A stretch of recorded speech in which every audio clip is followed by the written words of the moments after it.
জনপ্রিয়তা থাকলে সমালোচনা হবেই। মানুষ সাকিব আল হাসানকেও ধুয়ে দেয়, মানুষ মাশরাফি বিন মুর্তজাকেও ধুয়ে দেয়, মানুষ সাকিব খানকেও ধুয়ে দেয়। জনপ্রিয়তা থাকলে সমালোচনা হবেই, কুল। এটাই বাস্তব। I love you.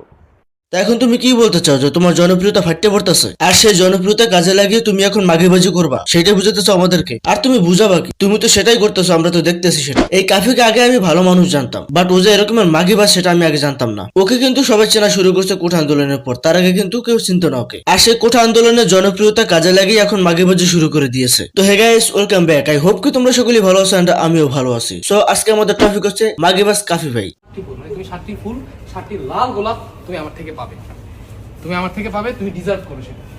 ঠিক আছে, এই নাও একটি, এই নাও, এই নাও সবগুলো গোলাপ শুধুমাত্র তোমার জন্য।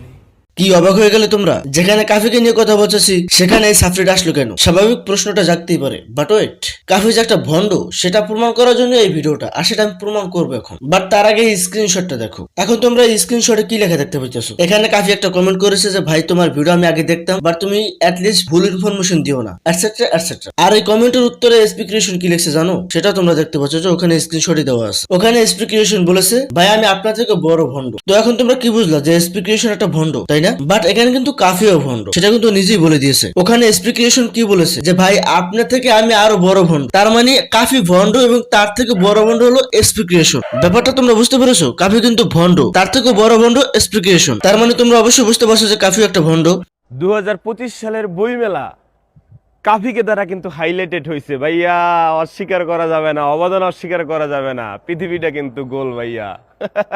I love you. না ভাইয়া, অস্বীকার যাইতেছি না। 2025 সালে বইমেলা তোমার দ্বারাই হাইলাইটেড হয়েছে। এখন আমার কথা হলো, এই যে হাইলাইটেড হয়েছে এটা কি পজিটিভ ভাবে হয়েছে না নেগেটিভ ভাবে হয়েছে, সেটা তো তুমি উত্তর দাও ভাই। অবশ্যই নেগেটিভ ভাবে হাইলাইটেড হয়েছে। আর যদি নেগেটিভ ভাবে হাইলাইটেড হয়, আর সেই হাইলাইটেড হওয়ার দরকার, আমার তো মনে হয় না যে দরকার আছে, কারণ এটা হলো একটা বইমেলা। এই বইমেলায় আসে মানুষ বই কিনতে, যে বই পড়লে মানুষের জ্ঞান বিকশিত হবে। বাট পাগল ছাগলের বই পড়লে তার জ্ঞান বিকশিত হবে না, তাই না?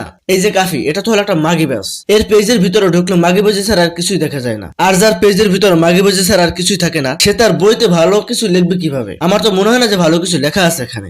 বইমেলায় বান্ধবীর হাত ধরার কারণে আজকে ভাই বেড়াদারের চরিত্র নিয়ে কথা বলে, ওই ভাই বেড়াদের আবার অন্য মেয়ের গাড়িতে চড়ে ঘুরে, ভিডিও কলে জমে থাকে, রেস্টুরেন্টে স্পেশাল রুমে নানানভাবে মিটিং করে।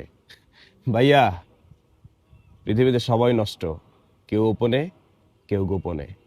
ভাই আগে জানতাম তুমি একজন জ্ঞানী মানুষ, বাট তোমার মাথার ভিতরে যে মানুষের ঘিলুর বদলে গোবর দেওয়া আছে সেটা আমি আগে জানতাম না, বাট এখন জানতে পারলাম। তুমি হলে একজন পাবলিক ফিগার, আর তোমার চলাফেরা থাকতে হবে অন্য রকমের। এখন তোমার চলাফেরা আর সাধারণ পাবলিকের সাথে তোমার চলাফেরা যদি মিল করো, তাহলে তো সেটা হবে না ভাইয়া, কারণ তুমি পাবলিক ফিগার। তুমি যেটা করবে সেটা সবাই ফলো করবে। এখন তুমি যদি তোমাকে সাধারণ মানুষের সাথে কম্পেয়ার করো, সেটা এখন আর বেশি কথা বাড়াবো না। তুমি যেটা মাগিবাজ সেটা তোমার অ্যাক্টিভিটি দেখতে বোঝা যায়। তুমি যেটা লুচ্চা মাগিবাজ সেটা প্রমাণ হয়ে গেছে। এখন আর ভালো সাজার কোনো দরকার নেই, তুমি ভালো সাজতে পারবে না, কারণ জনগণের কাছে সেটা পুরো ক্লিয়ার হয়ে গেছে। তো গাইস, আজকের ভিডিওটা এই পর্যন্তই। সবাই ভালো থাকবা, সুস্থ থাকবা, আল্লাহ হাফেজ।